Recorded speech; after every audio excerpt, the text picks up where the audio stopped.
J'allais dire qu'on n'a jamais fixé un thème pour un mois, mais nous voulons le faire cette fois-ci.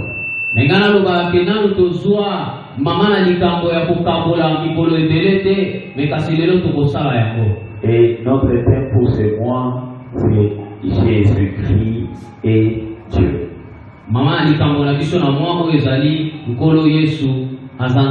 Jésus-Christ et Dieu.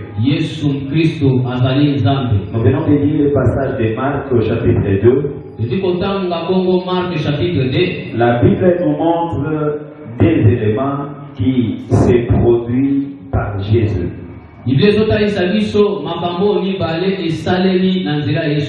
Et cela se produit, c'était à Capernaum. Pendant que Christ était dans une maison à Capernaum, ces deux éléments se sont produits. Le premier élément, c'était les miracles. Et le second, c'était les scandales. Les miracles et les scandales. Pourquoi miracle? Si nous voulons parler de miracles, parce que nous avons lu qu'il y avait un paralytique. Et ce paralytique avait un besoin. Mais incapable de soulager son besoin.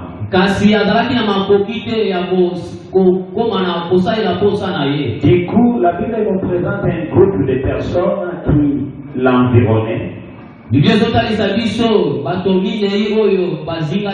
Les bien-aimés paralytiques étaient entourés de 4 autres frères.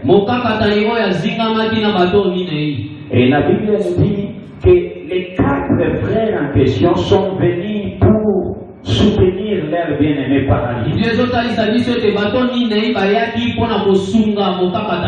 Ces gens ont entendu parler de Jésus et connaissaient Jésus.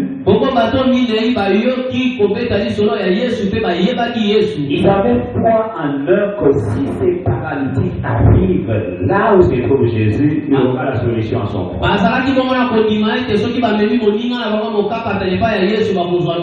Mais la Bible dit tellement qu'il y avait la foule, les gens ont débordé la maison. Jusqu'à devant la porte d'entrée, il n'y avait même pas de place. Maintenant, comment entrer avec les paralytiques pendant qu'il n'y avait pas de place, il n'y avait plus de place? Les bien-aimés se sont inspirés parce qu'ils avaient la foi. Quand je lisais ce passage, j'ai vite compris que la foi des fois nous inspire.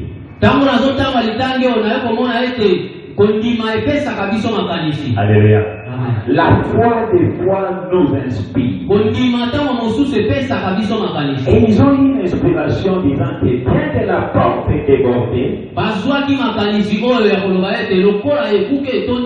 mais nous ne pouvons pas nous arrêter là. Nous devons faire quelque chose. Ils ont commencé à observer. Ils ont commencé à observer. Qu'est-ce que nous pouvons faire? Jusqu'à ce que la Bible dit qu'il y avait un espace là sur les toits.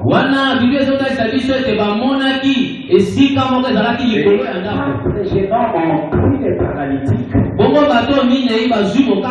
Je ne sais pas c'était par quelle magie. Peut-être qu'ils avaient cherché des fils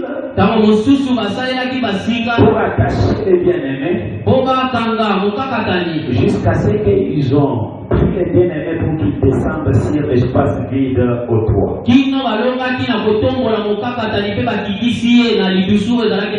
Jésus ayant vu cela, la Bible dit que Jésus a dit certainement cet homme à la foi. Parce que quelqu'un ne peut jamais imaginer faire ça là où il y a des milliers de personnes. Cela veut dire qu'il veut ce qu'il cherche. Mais des fois, tu ne trouves pas de solution à tes problèmes parce que tu n'aimes pas ce que tu cherches.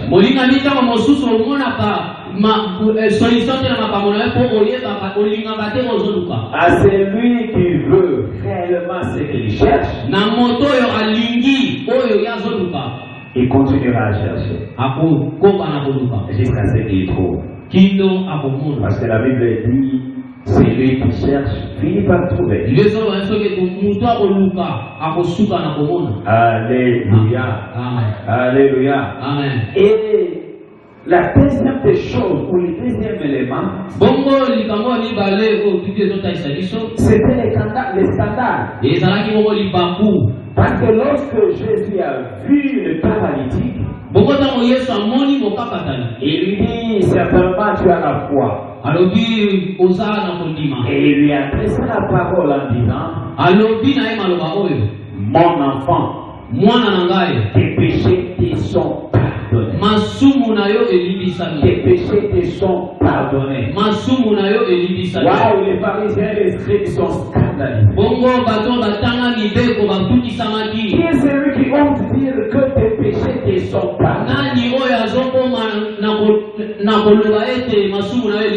Depuis que nous sommes Israéliens, nous n'avons jamais vu une personne pardonner les péchés si ce n'est Dieu. Les pharisiens ont interprété la loi.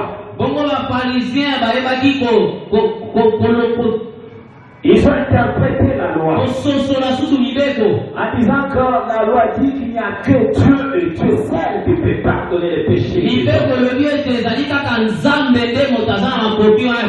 Mais quel scandale, chers pharisiens! Quel scandale, chers pharisiens! Ils se sont dit les uns des autres. Quel blasphème! Mais celui-ci, c'est un blasphémateur. Comment ose-t-il prendre la place de Dieu? Les blasphèmes pour les pharisiens n'est pas forcément la réalité pour Christ.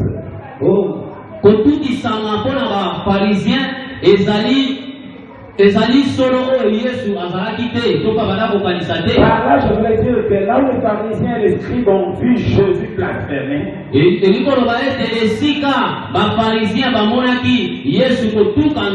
mais pour notre Seigneur Jésus, il n'a fait qu'accomplir sa mission. Jésus est venu parce que l'homme a péché. Alléluia. Amen. Mais les scribes et pharisiens n'ont pas compris cela. Quel scandale. Quel scandale. Je ne sais pas ce qui va vous prendre combien de temps. Peu importe les temps que cela nous prendra. Le plus important dans ce message, j'aimerais bien vous amener encore quelque part pour que tous puissions nous dire que Jésus est bel et bien Dieu.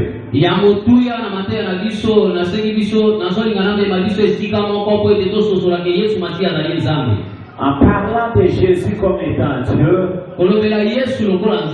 les premiers éléments, j'aimerais bien que nous puissions comprendre ensemble, et que ce ne sont pas les miracles qui font de Jésus Dieu. Mais ce ne sont pas des miracles qui font de Jésus Dieu. Rentrons un peu en arrière.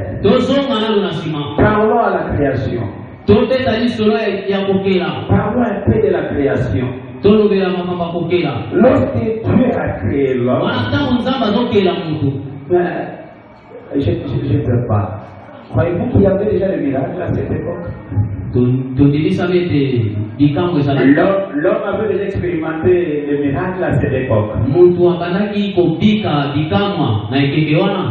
Dès le commencement, avant de créer l'homme, la Bible dit que Dieu dit créons l'homme à notre image.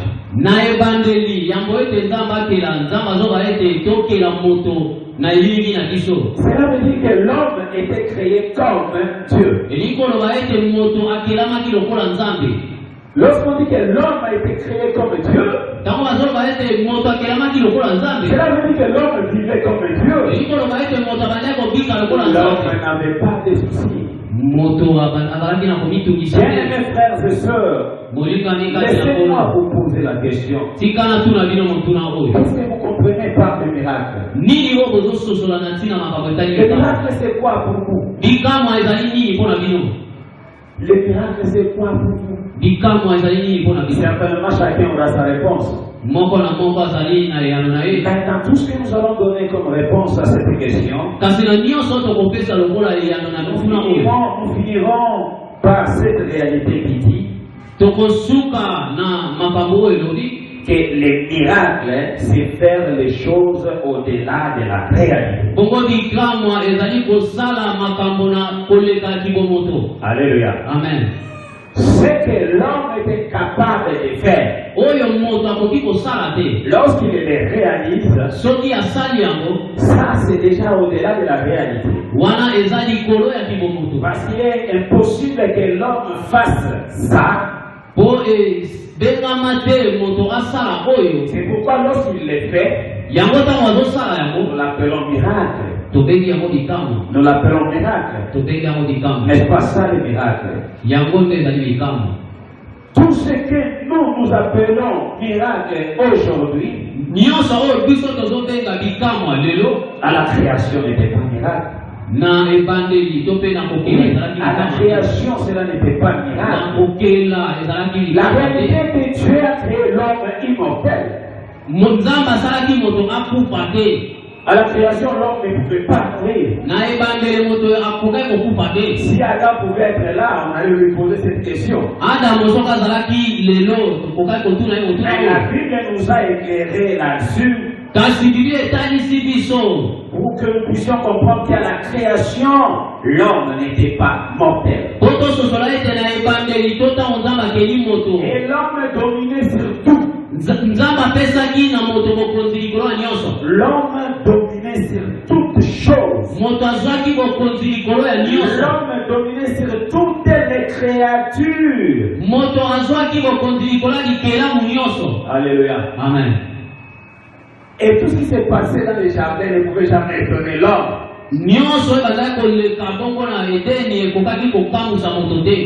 Et si vous lisez dans la Bible dans Marc chapitre 16, verset 17, vous allez comprendre que la Bible dit que voici les miracles qui accompagneront ceux qui auront cru. Avez-vous déjà lu ces passages? Voici les miracles qui accompagneront ceux qui auront cru. Venez croire en Jésus, vous rétablit à l'homme de la création. Lorsque vous croyez en Jésus et que le Seigneur vient habiter en vous, vous redevenez l'homme de la création. Sans complexe de miracle. Sans complexe de miracle. Vous n'avez pas peur de miracle. Parce que le miracle devient une réalité permanente. Je disais que lorsque vous croyez en Jésus et qu'il vient habiter en vous, vous commencez directement à expérimenter ces passages de Marc chapitre 16 verset 17. Vous devenez capable d'accomplir ce miracle à travers le Seigneur Jésus. Oui, ce sont des miracles. Ce ne sont pas des miracles qui fait de Jésus Dieu. Parce que l'homme qui a Jésus est capable d'accomplir les miracles. Quand vous avez Jésus, vous devenez capable d'accomplir les miracles. Car notre Seigneur Jésus nous a donné la clé pour faire les miracles. Oui, Jésus nous a donné la clé pour faire des miracles. Et cette clé n'est autre que de croire en lui, Jésus. Cela veut dire que lorsque vous croyez en Jésus, vous avez la clé pour faire des miracles. Mais si Jésus est Dieu, nous ne pouvons pas dire que ce sont les miracles qui font de lui Dieu. Parce que au-delà des miracles, Jésus peut encore faire quelque chose de si merveilleux. Et Jésus dont nous parlons aujourd'hui, il est capable de faire des choses qu'aucun homme ne peut faire. Les magiciens font des miracles. Les magiciens font des miracles, n'est-ce pas? C'est parce qu'ils font des miracles qu'ils sont devenus des dieux. Croyez-vous cela? Si ce sont des miracles qui fait de Jésus Dieu, donc les magiciens diront aussi qu'ils sont des dieux. Loin de là, bien mes frères, la divinité des dieux de Jésus est au-delà même de ce que vous appelez des miracles. Jésus est capable d'accomplir des miracles.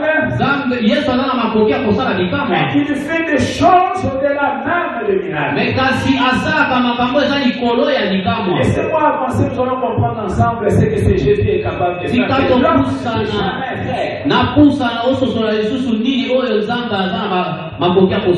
Alléluia. Amen. Alléluia. Amen. Vous permettez que nous puissions avancer? Est-ce que quelqu'un est en train de comprendre ce que nous sommes en train de dire? Vous commencez déjà à comprendre que Jésus ne pas seulement Dieu parce qu'il fait des miracles. La deuxième des choses. La deuxième des choses que nous devons savoir par rapport à la divinité de Jésus. Qu'aucun homme sur terre ne peut ôter le péché des hommes. Laissez-moi dire cela autrement. Aucune créature sur terre ne peut ôter le péché de qui que ce soit.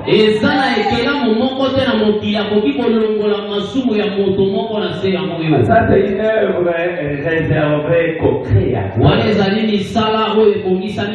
Il n'y a que le créateur qui est capable de ôter le péché du monde. Cette histoire du péché, c'est depuis l'Ancien Testament. Lisons Nombre rapidement. Nombre chapitre 15. À partir du verset 22. J'ai lu la parole de Dieu. Lorsque vous pécherez involontairement, en ne respectant pas tous les commandements que l'Éternel a fait connaître à Moïse,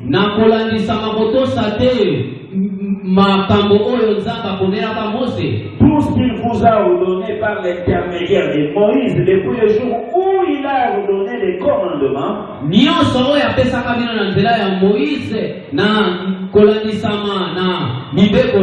et plus tard au fils des générations, si l'on a péché involontairement, sans que l'assemblée s'en aperçoive, toute l'assemblée offrira un jeune taureau,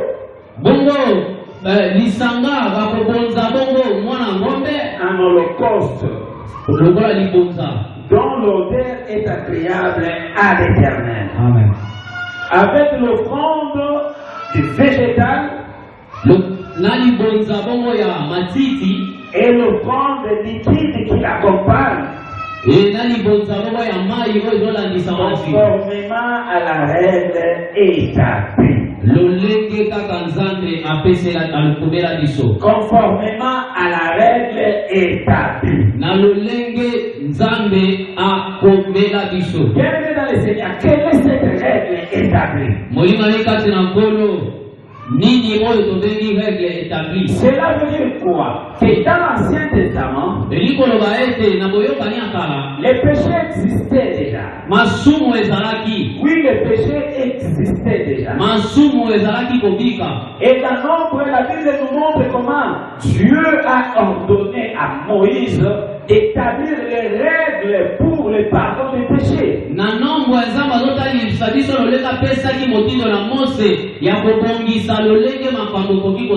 Les règles disent que si c'est l'assemblée qui pêche involontairement, voilà ce qu'il faut faire en termes d'offrande. Et ces offrandes seront présentées à l'Éternel Dieu Israël. Tout ce que vous donnez et tous les sacrifices possibles, c'est en l'honneur de Dieu. Vous allez un peu plus bas, vous allez constater qu'il y a même des règles si une seule personne pêche involontairement.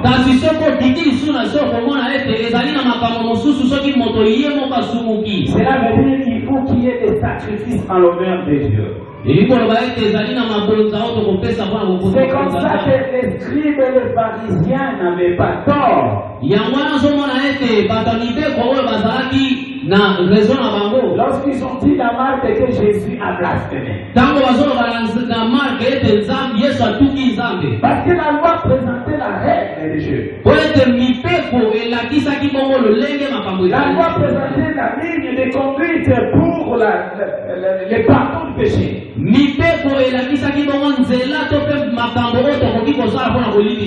Alléluia. Amen.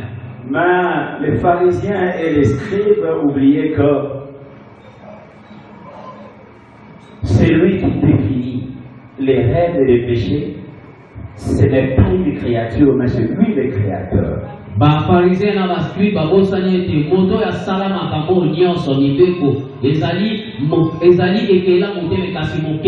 Les mal est que les pharisiens et les scribes n'ont pas compris que c'est le Créateur qui a pris parole pour pardonner les péchés.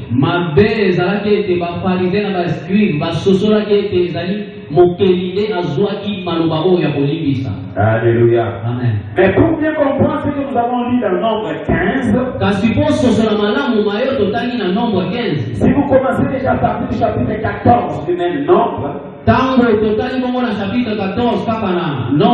là vous allez comprendre déjà que la Bible parle des péchés commis par Israël lorsqu'ils ont murmuré.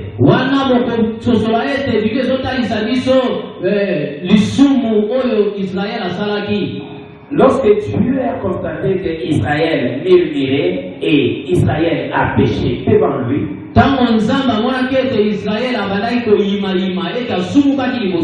c'est comme ça que Dieu a prévu cette règle pour récupérer l'homme. Dans tout ce que Dieu faisait, l'objectif était de récupérer l'homme. Dieu ne voulait pas perdre l'homme. Peut-être que nous sommes là, nous sommes une créature merveilleuse. Dieu nous aime plus que les autres créatures. Dieu nous aime plus que les anges même. L'autre fois, j'avais dit que les anges nous admirent. Nous sommes les créatures merveilleuses de Dieu. Comme Dieu avait choisi ses peuples, je parle d'Israël. C'était pour sauver toute l'humanité. C'est comme ça qu'après les péchés, Dieu s'est arrangé pour qu'il y ait des règles à laquelle l'homme sera récupéré par Dieu. yango na sima ya masumu nzamba bongisa kibongo ya mibeko oyo kosenga ete ayeba kozongisa susu mutu na boyoka nina ye. Cela veut dire que tout le peuple était au courant de ces principes. Elikoloba ete moto nyonso israelite nyonso ayebaki makambo nyonso. Donc là où il y a le péché, esika masumu ezali, il y a une ligne de conduite à suivre pour que vous soyez pardonnés. ezali na makambo esenge na yo kosala po ete masumu na yo elibisa. Mais le scandale c'est quoi? Pourquoi Jésus n'a pas suivi toutes ces règles? Bongo libako ezali nini? Mpona nini Yesu alandisaki alatalaki makambo nyonso te? C'est là où les pharisiens et les scribes étaient scandalisés. Kasi esika wana nde bafarisien na bascribe batutaki libaku. Parce qu'il y a des principes bien définis. Po ete eza na makambo ebongisamaki. Oh Jésus, qui es-tu pour ne pas suivre les principes? Yesu ozali nani mpo olandela baprincipe na biso te? Et quel type de principe? Bongo makambo ya ndenge nini? Donné par notre ancêtre Moïse. Oyo epesama na poko na biso Mose. Ah non, Jésus, tu as blasphémé. Yesu otuki nzambe. Jésus, tu as blasphémé. Yesu otuki nzambe. Oui, si Jésus était seulement un homme. Soki nzambe Yesu azalaki kaka moto. Oui, je suis d'accord avec vous que Jésus a blasphémé parce que cela est réservé qu'à Dieu. Soki azalaki bongo moto na ngina talisa yo te alingaka sumuka po te kotuka nzambe. Moi, je sais que Jésus n'est pas seulement un homme. Lokola nga nayebi ete Yesu azali kaka moto te. Mais au-delà d'être un homme, il est aussi un Dieu. Likolo ya kozala moto azali nzambe. C'est comme ça que je dis que Jésus n'a pas blasphémé, il n'a qu'accompli l'œuvre. Yango nazoloba ete Yesu atukaki nzambe te me kaza akokisi bongo mokano ya mokeli. Il n'a pas blasphémé, mais il n'a qu'accompli l'œuvre du Créateur. Atukaki nzambe te me kaza akokisi bongo mobeko to mpe ntina ya mokeli. Quel scandale! Quel scandale! C'est comme ça que dans Marc, chapitre 2, le verset 5, yango na Marc chapitre 2 verset 5, lorsque Christ dit au paralytique tango Kristo azoloba na mokapatani que mon enfant, tes péchés te sont pardonnés, mwana na ngai masumu na yo elimbisani. les pharisiens et les scribes sont scandalisés. Bongo bafarisien na bascribe batutaki libaku. Oui, c'est un scandale. Babetaki libaku. Oui, c'est un scandale. Si seulement Christ n'est pas Dieu. Alléluia. Amen. Alléluia. Amen. Est-ce que quelqu'un me comprend? Est-ce que quelqu'un me comprend? Vous permettez que je puisse avancer? Bien-aimé dans le Seigneur. Retenez aussi qu'à la création, Adam, quand Dieu l'a créé, il ne savait pas le péché. Quand Dieu a créé Adam, Adam ne savait pas le péché. Vous savez quand est-ce que le péché a intervenu? C'est lorsque Dieu dit à Adam, fais tout ce que tu veux, mange tout ce que tu veux, mais quant à cet arbre de fruits de connaissance de bien et de mal,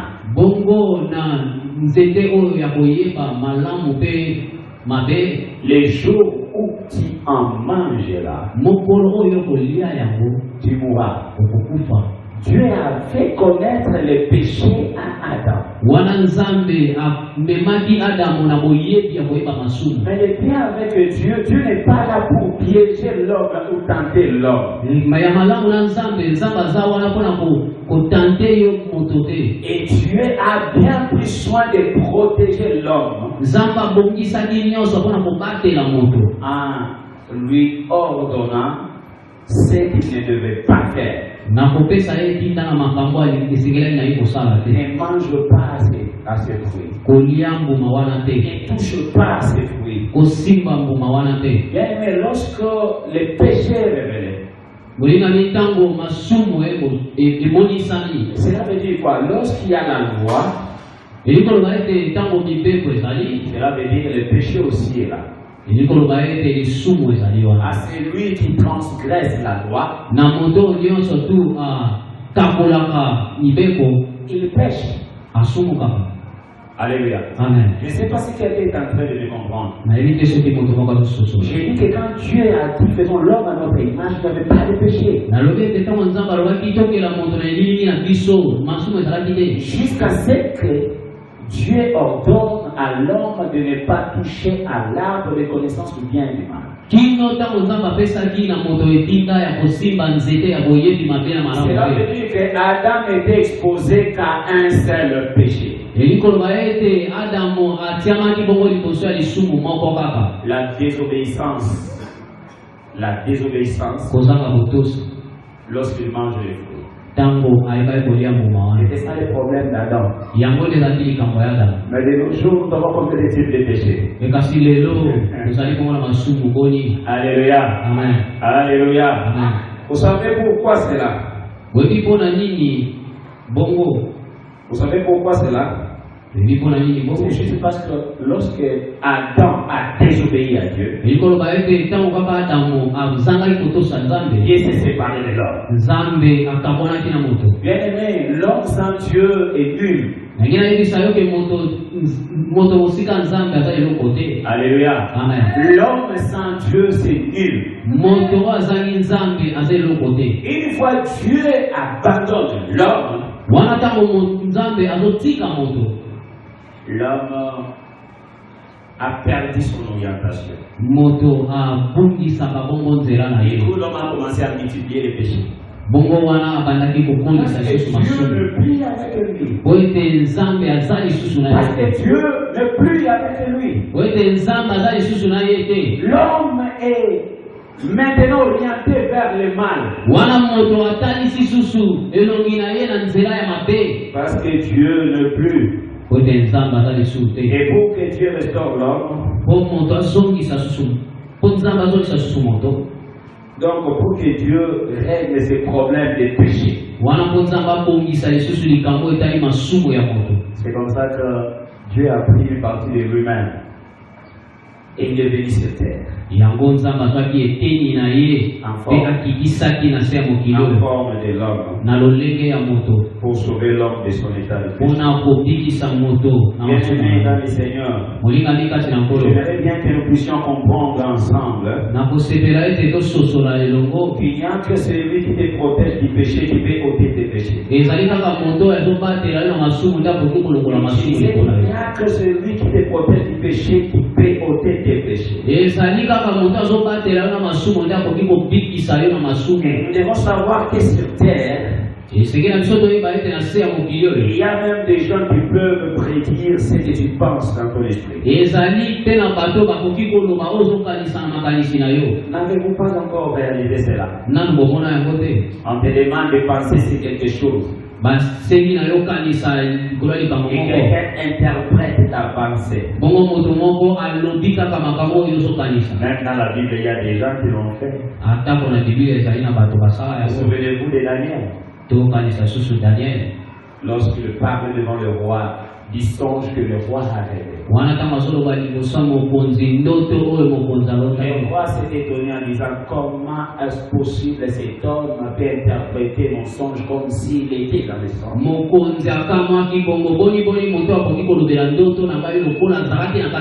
Même si vous me donnez mon numéro de téléphone, cela ne fait pas de vous de Dieu sur terre. Même si vous me donnez le nom de mon arrière-parent, cela ne fait pas de vous de Dieu. Cela ne fait pas de vous de Dieu. Parce que vous êtes incapable de ôter le péché des hommes. Moi, je ne peux que croire à un véritable Dieu qui est capable de ôter le péché des hommes. Et si je crois que Jésus-Christ est Dieu, parce qu'il est capable d'ôter le péché de l'homme. Mon Seigneur Jésus est capable d'ôter le péché de l'homme. Au-delà de tout ce que les créatures font, il y a quelqu'un qui peut aussi ôter le péché des hommes.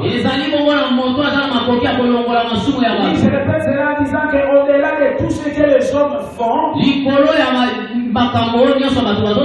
y a quelqu'un qui est aussi capable d'ôter les péchés des hommes. Et cet homme, c'est lui Jésus-Christ de Nazareth. Cet homme, c'est lui Jésus-Christ de Nazareth.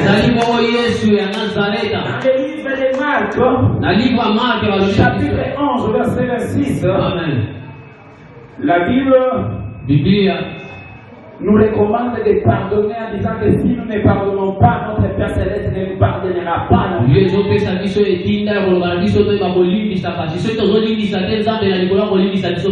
à ce que nous appelons le pardon mutuel. C'est ce que nous faisons entre hommes. Et pourquoi nous devons nous pardonner? C'est juste pour que nous puissions nous décharger, nous libérer de ces fardeaux. Lorsque vous ne vous pardonnez pas, vous êtes en train de charger votre cœur. Alors il sera difficile à Jésus d'habiter votre cœur. Et si c'est le Seigneur Jésus qui pardonne le péché, mais il ne vit pas en vous. Ça veut dire que vos péchés ne seront jamais pardonnés par Dieu. Et si ton semblable te pardonne par rapport à la faute commise, et qu'au ciel, Dieu le Père ne te pardonne pas, qu'est-ce que tu as fait les gars? Cela veut dire quoi? Le pardon entre hommes, ça attire la présence de Dieu en nous, pour que le Père nous pardonne aussi. C'est pourquoi la Bible dit que si vous ne pardonnez pas à vos prochains leurs péchés, votre Père Céleste ne vous pardonnera pas non plus. Bien-aimé, en tant qu'homme pécheur, nous avons besoin du pardon de Dieu. Nous avons besoin du pardon de Dieu. Là, je veux dire que le pardon entre hommes, ça permet à Dieu de nous offrir aussi son pardon. Et maintenant, bien aimé dans le Seigneur, si vous me posez la question, pourquoi je dois croire que Jésus est Dieu? Il y a plusieurs raisons. Oui, il y a plusieurs raisons. Mais la raison qui me pousse aujourd'hui de croire que Jésus est Dieu, c'est le fait qu'il soit capable de ôter les péchés du monde. Comme je sais que je suis un homme pécheur, j'ai besoin de quelqu'un qui sera capable de ôter les péchés. Et quand je vois Jean-Baptiste me présenter Christ comme celui qui ôte les péchés du monde, et que je regarde dans la Bible qu'il n'y a que Dieu seul qui peut pardonner les péchés des hommes,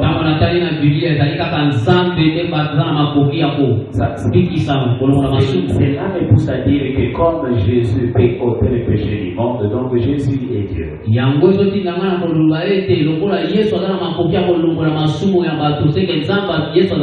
Voilà la question. Pourquoi dites-vous que Jésus est Dieu? Pourquoi dites-vous que Jésus est Dieu? Oui, c'est juste parce qu'il est capable de ôter le péché du monde. Peu importe vos miracles, peu importe la dimension de vos miracles,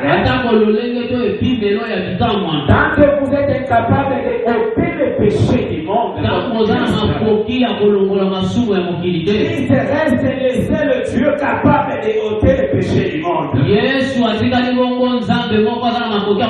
Et si vous avez un autre Dieu capable de ôter le péché du monde,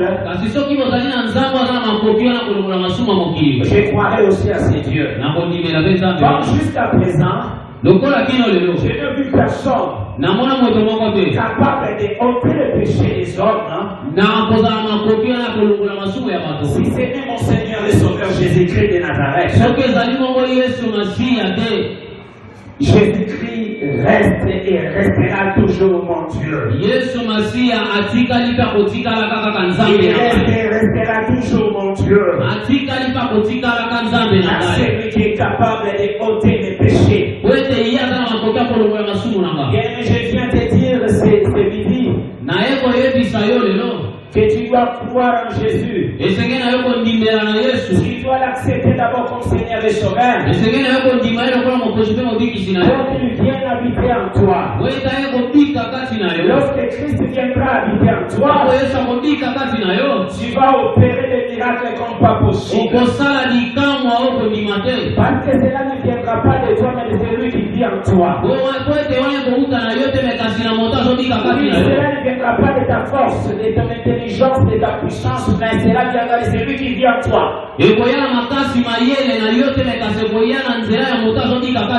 Et si tu crois que Jésus est ton Seigneur et Sauveur, tu dois croire également que Jésus est bel et bien Dieu. Oui, Jésus est bel et bien Dieu. Pendant tout ce mois, nous allons crier tout haut que Jésus est bel et bien Dieu. Durant toute notre vie sur terre, nous devons continuer à croire et crier tout haut que Jésus est bel et bien Dieu.